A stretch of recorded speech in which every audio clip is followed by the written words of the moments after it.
Here's Craig Button. Well, first of all, what a journalist Ryan Rishaug is. Getting that one-on-one with Connor right after he signs the deal. How relaxed were Ryan and Connor? They were just talking, right? Just a couple of buds. Yeah, it was really good. And yeah. You know, you listen to Connor talk, and he's the best player on the planet. You listen to Austin Matthews talk, the best goal scorer on the planet. And the way they talk, I mean, they're not just great players on the ice, but they become great spokespeople off the ice now for the NHL. The way Austin answers the question, I mean, hey, every situation is different. He's got an understanding of what's going on.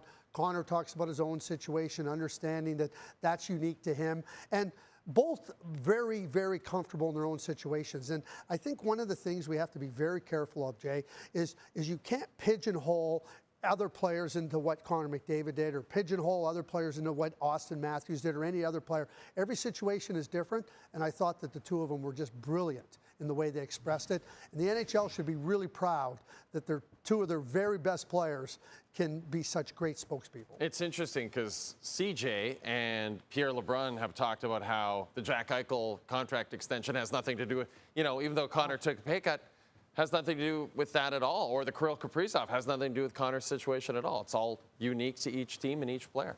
Well, it is, right? And players have to make their own assessment of what's right for them. Yeah. Ray Bourque years ago was a longtime Boston Bruin. And, there was some times when he was questioned, why are you taking a little bit less to play in Boston? He goes, I love playing in Boston. I'm treated great in Boston. This is where my life is. This is where my family's comfortable. So it's not just about the money. It's also about what does your life situation dictate where you want to be. A lot of people, think that the grass is greener on the other side. That's not always true. Be careful what you wish for. You might get it, right? And I think in the case of Connor McDavid, Jack Eichel, Artemi Panarin, Kyle Connor, Austin Matthews, Mitch Marner, whoever you want to talk about, everybody's got to assess what they think is best for them. And I think that is certainly the case. And again, if you want to try to bundle everybody together based on one player, I think you're making a big mistake. Florida Panthers get the season-opening win over the Chicago Blackhawks. They raise the banner. They've got lots of injuries. They keep having more injuries. Neither you or Mike Johnson on the show picked the Panthers to get to the Cup final this year. So what are your expectations for the Florida Panthers? Well, so that's interesting, and I could say you didn't ask us about the Florida Panthers, but, I'm not going to say. We had to talk about some other teams. I'm watching the Florida Panthers on opening night, Tuesday night. And you know what? It's a good question. Why would we underestimate the Florida Panthers? So I'm going to make a different statement here. Just because I didn't pick them, I picked the Vegas Golden Knights. Yep. I'm going to say this about the Florida Panthers. I think their team, without Barkov, they're going to get Tkachuk back. We don't know what Barkov's situation is long term. Yep. Can win the Stanley Cup again. I think they're that good. Mm-hmm. They got a great goaltender. Their 5 defensemen are outstanding. They got depth, and there's a few things about their team. It's really hard to win. And when you've gone through winning, you know exactly what it takes to win. They know what it takes to win. They understand the price you got to pay to win, and they're willing to do it. So that's number one. And they got lots of good players. I talk about the goaltender, the blue line up front. And yeah, it becomes a little bit more difficult without a Barkov. But that being said, this team knows who they are. They apply relentless pressure on opponents. They don't let you breathe. They understand because their coaching is outstanding. And I'm not going to say he's the X factor. He's the Z factor, Bill Zito. Because Bill Zito has shown time and time again that he's an astute manager and understands that, okay, here's what our team may need. And he goes out and he understands what may be available, and then he goes out and finds a way to add it to his team, which just strengthens it. We saw it with Marchand. We saw it with Seth Jones. We see it. And there's no reason to believe that the same thing's not going to happen. So I may look at it and say without Barkov and give Vegas a little bit of a nod there. There's no way that I can look at the Florida Panthers and think that they're not capable of winning the Stanley Cup, because they are, Jay.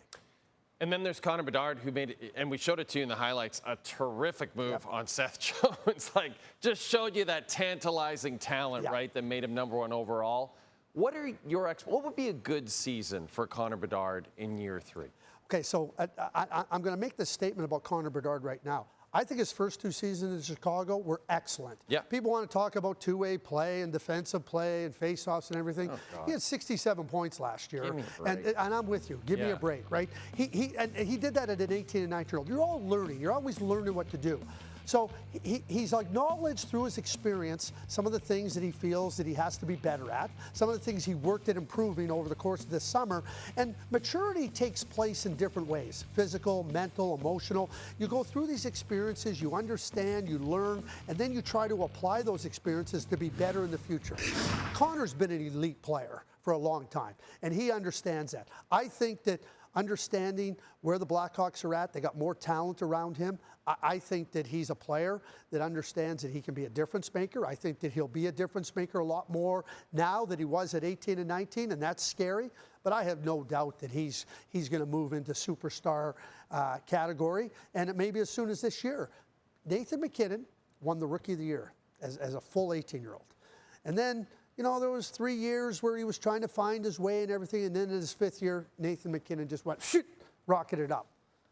Connor Bedard will do the same thing. There you go, and only in his 3rd year. Let's get excited, everybody, because Craig is going to be back tomorrow on tomorrow's show, because, of course, we have the Flames and Oilers opening their season and the Leafs and Habs opening. You're going to come and hang out and talk about it. Not only am I going to come out and hang out and talk about it, it's exciting. Opening night in the National Hockey League for the Canadian teams. It's wonderful. It's awesome.